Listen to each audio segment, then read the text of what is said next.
Hello, gentlemen. My name is Clinton Austin, and I am presenting you with my capstone project. The topic that I chose to go over is the spatial plotting of the individual battles, casualty rates, and the strategic situation of Napoleon's six-day campaign. The reason why I chose this was, um, in lieu of also doing GIS, I'm also a historian, and I'd like to get into military history. And I think that GIS has a lot of abilities to help historians, especially with map making and telling stories a lot better by creating their own maps. As a lot of data gets lost in the written page, you have a lot of numbers, you have a lot of talking about spatial areas, but the reader has a hard time kind of mentally picturing that. So I believe with the use of GIS, historians can utilize that in a way to really show show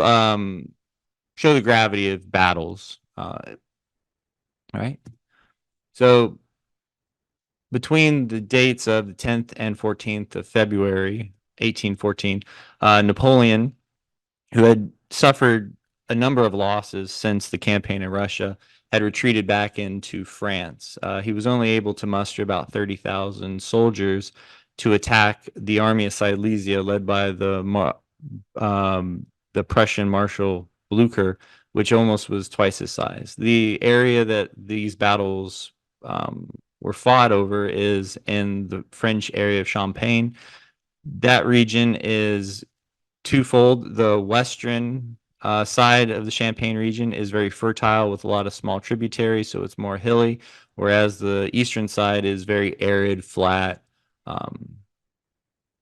So there was four battles altogether. The French, they were able to inflict casualties about 10 times the number that they had, and that was a use of Napoleon's ability to utilize the terrain, keep his soldiers moving, and attack the army piecemeal. And I'll show that over the maps. And like we said, the modern military mapping techniques can really help show where the armies were in relation to each other and how what the terrain was like when each battle was being utilized. This project didn't use a hill shade, but it is something that can be used later on in other projects. And then also I chose to use a dot density map to really highlight the casualty rates because as we can see, 3,000, 30,000, those are just numbers, but when you see how many there are, it really kind of drives home the severity of the situation.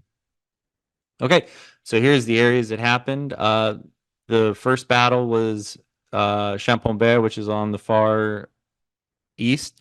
Then Maumont, which is along the same road on the west.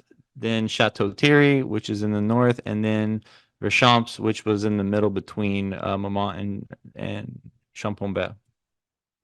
The methodology I used two primary sources, Napoleon's own correspondence with his brother and some of his marshals, and the memoirs of Baron von Muffling. He was a member of the Prussian general staff assigned to Blucher, so he had a lot of internal knowledge of what was going on. And then the secondary sources, they really highlighted the numbers, the timetable they pulled from a bunch of different sources. These two were actually some of the best ones I could find. Napoleon 1814 and the end of the empire. All right. So with the methodology, I use the defense toolbox, which is available on ArcGIS Pro. Basically what you do is you create a military overlay and then you're able to basically create unit indicators, as you can see on the right hand side of the screen. I chose to use the French as the friendly forces, and then the Allies, since they were the invaders, we use those as the enemy.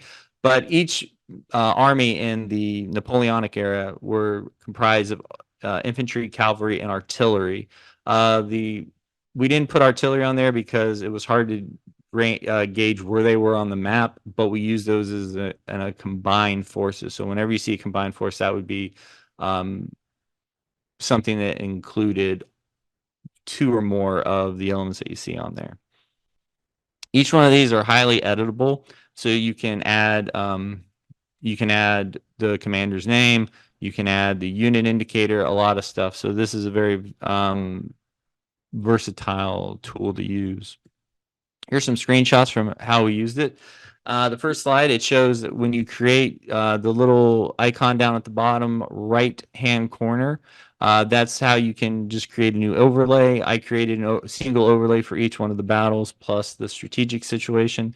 The only main thing you have to really pick is land units. You're not going to have any air assets or naval assets in the middle of France in the 19th century, so we're just using land units. And then the final one on the far right, this is where you can really utilize what you want: infantry, cavalry, artillery, combined arms, and then you can choose between friendly or non-friendly. And this doesn't just have to pick within the 19th century. You can easily use this for any battle through time if air assets or anything like that was included. All right, so for the dot density, basically it was just a very simple method of creating another map and then creating a polygon overlay. Once I created the polygon, I added two new fields into it with French and Allied casualties. Once that was done, I just clicked on the appropriate polygon where I wanted those casualties to represent, and I just inserted the number and I left the other one null so it wouldn't show up anything for that one. I chose to do a 1-for-1, and you can see that in the final one on the far right. And so when we get to those slides, we'll see the effects of that. All right, so here's the strategic situation. Like I said, after Napoleon had been pushed back into France, he was marching back. He was trying to, if you can see on the map, a lot of his forces were trying to take up position along river crossings. You can see that the Allies actually split their army into two. The bottom was the army under Schwarzenberg, who was the commander, the overall commander, but then you had Blucher, who was in command of what is known as the Army of Silesia.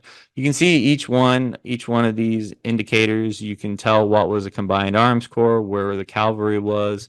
I tried to also put on echelons, which is the markings above it. However many X's above the item, you can see like how big the unit was. Yeah, and then the commander's name, and then basically what their designation was. Uh, Going up to the Army of Silesia, you can see Blucher was actually in the northern part, and he was basically chasing McDonald, which you could see up there near Mex. One of the issues that what happened with Blucher was he decided to split his army apart. So you see how all the corps were pretty far apart. Napoleon saw this and he was able to put together his force of 30,000 and attack Blucher's almost 60,000. But because they were so far apart, they weren't able to support each other. First battle of Champaubert, we see that Napoleon marched forward, crossed. You can see down at the bottom of the screen that river Le Piet Meron. That was actually a very defensible position, but Usufiev decided not to use that. He stayed within the city, and by the time that the French passed that, then he was like, "Oh no, French are coming. I should probably push forces down." He did, but at that point it was too late. The French were able to put pressure on his infantry and have their cavalry, as you could see, flank over to the left and basically cause a devastating attack, which resulted in 3,000 Allied casualties and 600 French casualties. Now, these polygons, these are just a spatial representation of it's randomized. You're not seeing where a soldier fell or anything like that. That would be very hard to plot out for a battlefield this size. And because the battle was so long ago, I don't think we would be able to find too accurate of a indicator for that. But this gives you an idea how many people were casualties during the battle. The next battle was Montmorency. Basically, von Sacken, who was marching to try to cut off McDonald with York in the north, they were basically caught unaware. They were trying to link up at Montmorency, but Napoleon marched there and got there first and was able to actually set up his forces. So when Sacken came in, he was not prepared to face Napoleon. Napoleon actually had superior cavalry as well. The center of the infantry was able to push coordinate their attack with the cavalry and basically push Sacken back to Ville-Maison and cut off a large portion of his army. And then by the end of the battle, Sacken and York both retreated north to Chateau Thierry. We can see that this battle was a little bit more, I wouldn't say equal, because there was still almost 2,000 casualties more of the Allies, but we can see that the French were kind of put to task in this battle. So as Chateau Thierry the Allies retreated towards Chateau Thierry, Napoleon and his army were in pursuit.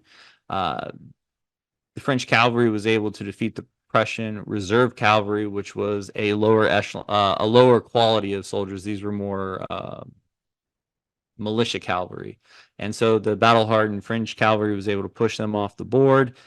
As Napoleon and his forces marched up the road, there was a parallel unit to the west, as you can see on this map, that was going to flank the Allied infantry as soon as they came within engagement. So Napoleon and his forces on the road would pen down the Allies, and the ones to the west would flank around and capture them or kill them.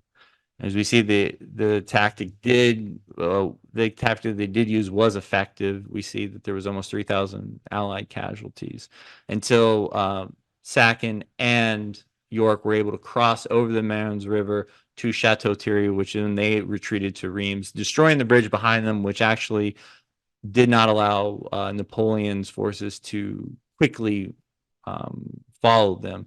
Actually, the Allies were able to get about a 10-mile head start on them before the bridges were repaired. So as this was going on, Blücher was marching west to believe, in his mind, he believed he was going to march west, which would force Napoleon to disengage his pursuit of Sacken and York and march on towards Paris. Even though Blücher had lost these 3 battles, he still believed that Napoleon was beaten and he was going to march back towards Paris. He was not prepared for what he saw. He was pushing, as you can see, in the middle of the map, you see Marmont with 6 corps. He was there to kind of delay Blücher. But what happened was Marmont decided to turn and stall Blücher, which he did near Vauchaps, which gave Napoleon time to enter the battlefield. And what happened was he used the majority of his cavalry to sweep to the north, which was a very flat area north of the road. He also had cavalry that went to the south to kind of pin down some of Blücher's infantry and keep their eyes focused to the south. And then the northern ones came in, destroyed Blücher's cavalry, and began to surround it. Blücher then realized that he would not be able to defeat Napoleon with this high of an infantry force, so he decided to retreat. But during the retreat, the cavalry kept harassing them, which resulted in about 6,000 Allied casualties. This was the more of the one-sided battles that we saw, with only 600 French casualties. They chased them all the way to Ypres. Once there, the French called off the pursuit because at this point, if we go back to the first slide, the Army of Bohemia was starting to move on France, and Napoleon realized that he needed to disengage from the Army of Silesia and go fight the larger Army of Bohemia. But as a result of these battles, he basically negated the Army of Silesia as a fighting force for the foreseeable future. So in conclusion, these historical maps can be used. Historical maps can benefit from GIS in a way where a lot of numbers, like we said, I threw off a lot of information just in my narration, but with the maps, it really helps an author and a historian kind of show what they're talking about. Normally, historians have to contract out to artists and cartographers to make a map for them, but with this software, it's very simple, and they can make their own maps and add as much detail as they want. The maps, I feel, are very beneficial of telling the story, and along with the dot density maps, that really highlights the human cost of these battles, because like I said before, a lot of the time the numbers can really, people can just see numbers and not realize the human toll. All right. If there's any, that's the end of the presentation. I'm happy to take any questions at this time.